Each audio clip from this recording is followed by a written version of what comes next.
आप देख रहे हैं टीएनबी। नमस्कार, टीएनबी में आपका स्वागत है। आज दिल्ली के मुख्यमंत्री अरविंद केजरीवाल ने वीडियो प्रेस कॉन्फ्रेंसिंग के जरिए कोरोना की स्थिति दिल्ली में क्या है और वैक्सीनेशन की कमी की जानकारी लोगों तक पहुंचाई है। साथ ही उन्होंने ये कहा है कि कल से 18+ की जो वैक्सीनेशन है वो दिल्ली में बंद हो जाएगी, क्योंकि अभी इस वक्त जो है दिल्ली जो है कोरोना वैक्सीन की कमी से जूझ रही है। इसी के लेकर उन्होंने मोदी सरकार को भी 4 सुझाव दिए हैं कि कैसे वो इस वक्त वैक्सीनेशन जो है वैक्सीन की संख्या को बढ़ा सकते हैं ताकि लोग जो है आकर वैक्सीन ले सके। लेकिन तब तक के लिए उन्होंने कल से 18+ की वैक्सीन को बंद कर दिया है। तो आइए सुनते हैं कि क्या कहा है केजरीवाल ने, क्या सुझाव दिया है केजरीवाल ने मोदी सरकार को कि किस तरीके से वो वैक्सीन की जो संख्या है उसको बढ़ा सकते हैं। और एक बड़ी चिंता है। पहले खुशखबरी बताता हूँ, दिल्ली में कोरोना की रफ्तार काफ़ी कम हो गई है। पिछले 24 घंटों में दिल्ली में केवल 2200 कोरोना के केस आए हैं। संक्रमण दर भी घट के पिछले 24 घंटों में केवल 3.5% रह गई है। लेकिन इसका मतलब ये नहीं है कि कोरोना का खतरा टल गया, वो अभी भी है। हमें कोरोना से बचने के सभी उपाय करने हैं। अब दूसरी बात, चिंता की बात। आज से दिल्ली में युवाओं का वैक्सीनेशन बंद हो गया है। केंद्र सरकार ने युवाओं के लिए जितने वैक्सीन भेजे थे वो ख़त्म हो गए हैं, इसीलिए युवाओं के वैक्सीनेशन सेंटर आज से बंद किए जा रहे हैं। कुछ एक वैक्सीन की डोजेस बची हैं, वो कुछ एक सेंटर्स में दी जा रही हैं, वो भी शाम तक ख़त्म हो जाएंगी।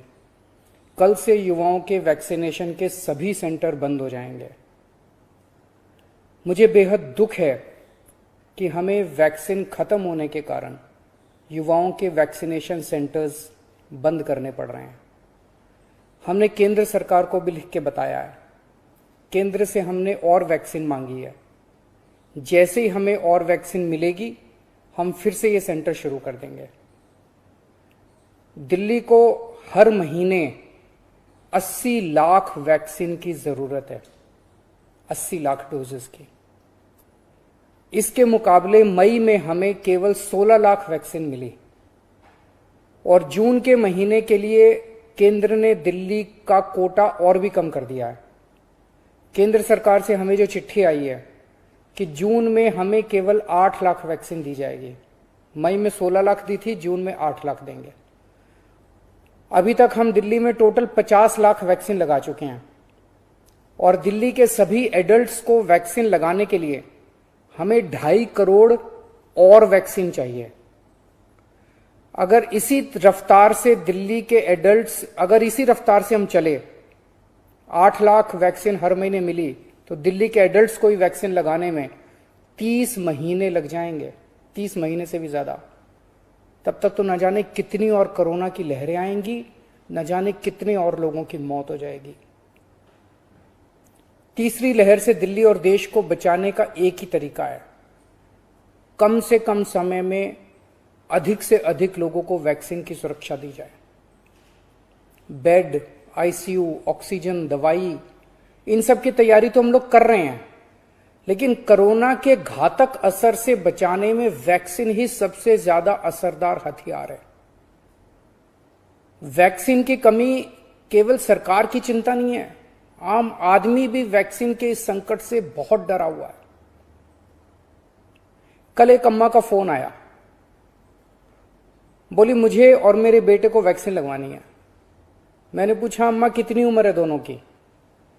बोली मेरी उम्र 65 साल है, मेरे बेटे की उम्र 35 साल। मैंने कहा अम्मा युवाओं की वैक्सीन तो खत्म हो गई, आपको लगवा दूंगा। थोड़ा सोच के बोली अच्छा मेरे वाली वैक्सीन मेरे बेटे को लगवा दे, वो नौकरी के लिए घर से बाहर जाता है, मैं तो बूढ़ी हो गई, उसे तो आगे परिवार भी संभालना है, इसलिए उसका सुरक्षित रहना जरूरी है। यह सुन के दिल में बहुत पीड़ा हुई। आज वैक्सीन की कमी की वजह से देश में बेहद मुश्किल हालात पैदा हो गए।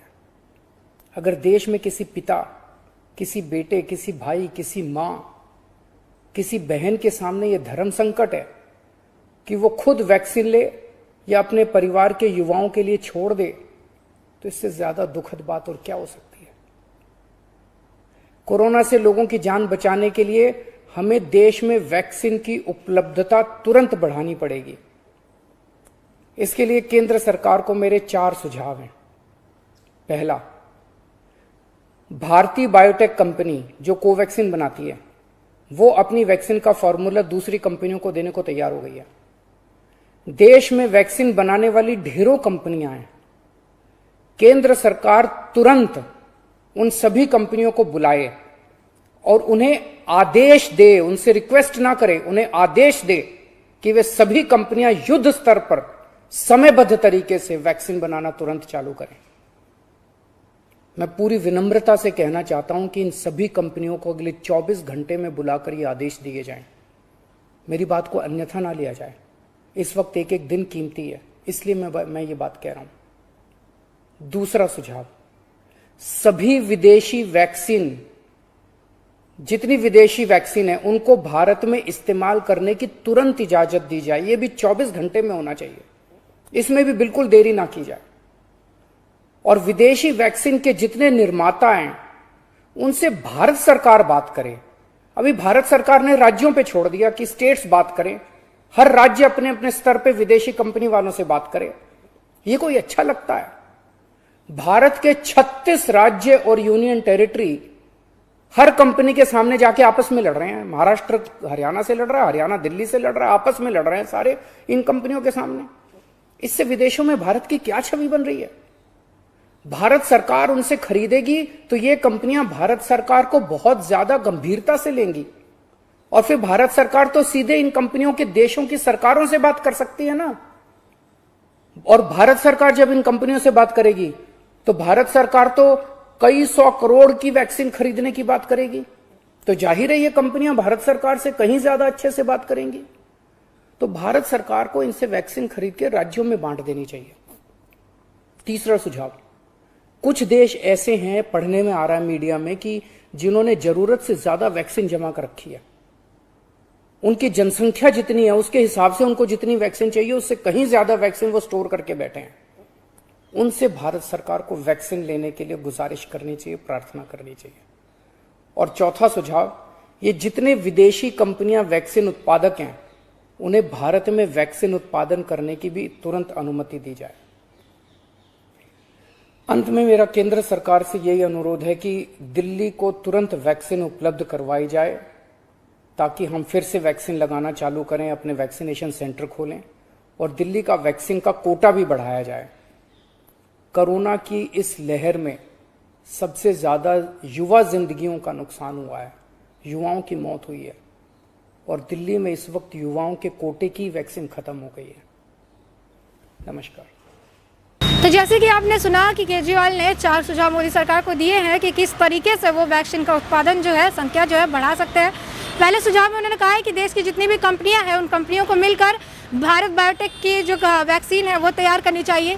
दूसरे सुझाव में उन्होंने कहा है कि विदेश की जो कंपनियां जो वैक्सीन बना रही है, तो भारत सरकार को अनुमति देनी चाहिए ताकि वो वैक्सीन जो है भारत के लोग ले सकें। वही तीसरे सुझाव में केजरीवाल ने कहा है कि जिन भी देश के पास वैक्सीन की ज़रूरत से ज़्यादा स्टॉक है, डोजेज ज़्यादा अवेलेबल है उनके पास, भारत सरकार उनसे वैक्सीन जो है वापस ले ले, ताकि यहाँ पे जिन लोगों को ज़रूरत है उन लोगों के काम ये वैक्सीन आ पाए। उसके साथ ही चौथे सुझाव में जो है केजरीवाल सरकार ने कहा है कि केजरीवाल ने मोदी सरकार को ये सुझाव दिया है कि जितनी भी वैक्सीन निर्माता कंपनी है उनको भारत में आके वैक्सीन उत्पादन की अनुमति दी जाए, ताकि यहाँ पे ज़्यादा से ज़्यादा वैक्सीन बनाए जा सके और लोगों को जो है वक्त पे वैक्सीन लगाया जा सके।